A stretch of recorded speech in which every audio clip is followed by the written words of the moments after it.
you've been part of some pretty successful running games going back to your career in Denver, and also here in 2016, the Jay Ajayi year. What does it take to have one of those forceful rushing attacks?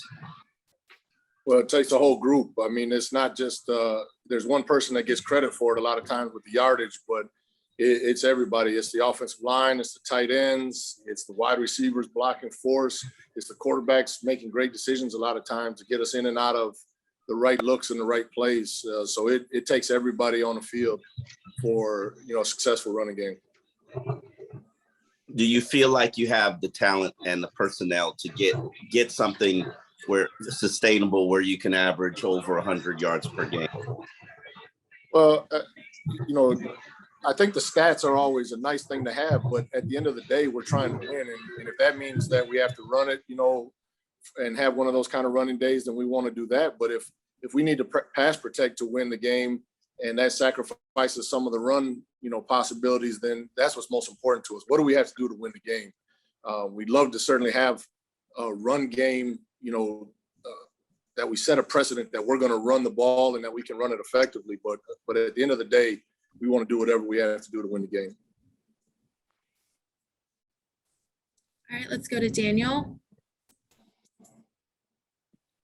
Hey, how you doing? I wanted to ask about Jalen Waddle and kind of the overall thoughts of the passing game. He had 12 catches, but just for 58 yards. Do you think that, what would you attribute to maybe not seeing as much success downfield with him? Do you think maybe there needs to be more diversity in the route running? And just as a whole, what do you see from the downfield passing game and why you haven't been able to connect on some of those deep plays?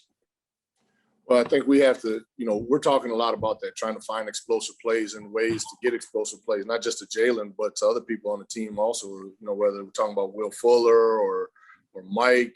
We did take some shots at the end of that game the other day in Las Vegas, excuse me. But we're always trying to find explosive plays, and we're constantly talking about it. We're trying to put them in. We're trying to get them, but we're limited at times because of what the defense gives us. So we have to call them at the right time, and we have to be prepared, and we have to dial those up when we think we have the best chance to execute those.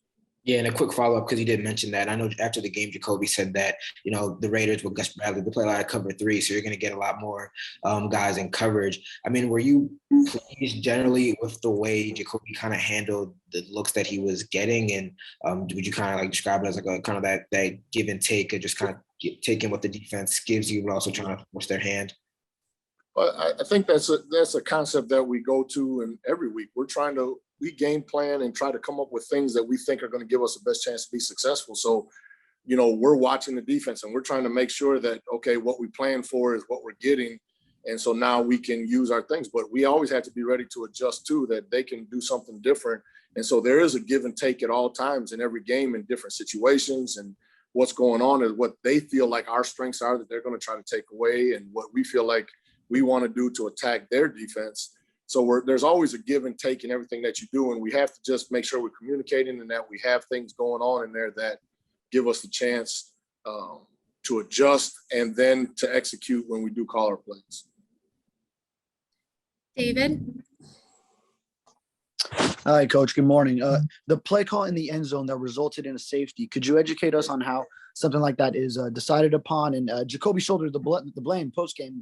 Should he have gone elsewhere with the same play call and route patterns? Well, I think what happens is when you're in the heat of a game, you're calling plays, and that position, especially Jacoby, he made a decision, and I read what he said about it, and I think that's what happens. He made a decision, and right, wrong. If we all went back, could we do different things? Probably we would do something different, or we could do something different, but we didn't. That's what we did in that play, and so we have to learn and grow from that experience of what happened on that particular play. But that's what happened on that play, and that's what happened.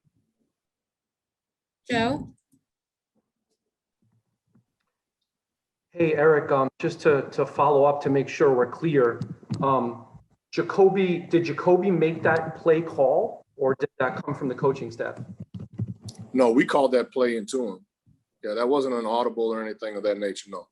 Okay, and just to close the loop on that one particular play, was Waddle in fact an eligible target on that play, or was he supposed to just be a decoy that does not get the ball? No, that was an empty formation, and we had 5 eligible receivers in that particular formation. One more general question. There's been a lot of talk about taking what the defense gives. What is your opinion on taking what the defense gives versus trying to take more? Can you ask that one more time? What is your opinion on taking what the defense gives versus trying to take what you want? Well, there's a whole process in there. When we game plan and we put things together that we want to call in the game, we're calling those things based on what we studied, looked at as what we anticipate the defense giving us a certain look for. What we're calling is what we think would be best against those looks. Now, we have to have adjustments. We have to have rules and be able, because if they don't give us the specific look that we want, then we have to have rules and adjustments and be able to execute a play that we call. We can't just call timeout all the time because they don't line up exactly how we want. So we're planning our plays to what we think we can do best against the defense. So I think to answer the question, what I'm saying is that we want to dictate what we think is best for us against what the defense has shown us to do. Travis? Hey, Coach. Good morning. I actually was going to ask the same question Joe did, but that was really good. I was just curious. You know, it seems like you guys have a lot of success when you're up against the clock and you're a little more urgent on offense. I was just curious, what do you see differently that makes you successful in those situations on offense when you kind of have to go a little bit up tempo and fight against the clock as well? Well, that may be kind of what's happening in the game, but we want to have urgency at all times. I mean, we want to be productive, not just at the beginning or at the end of a game, and we want to be productive the entire game. So we want to have tempo, we want to have urgency the entire game. We're working for that.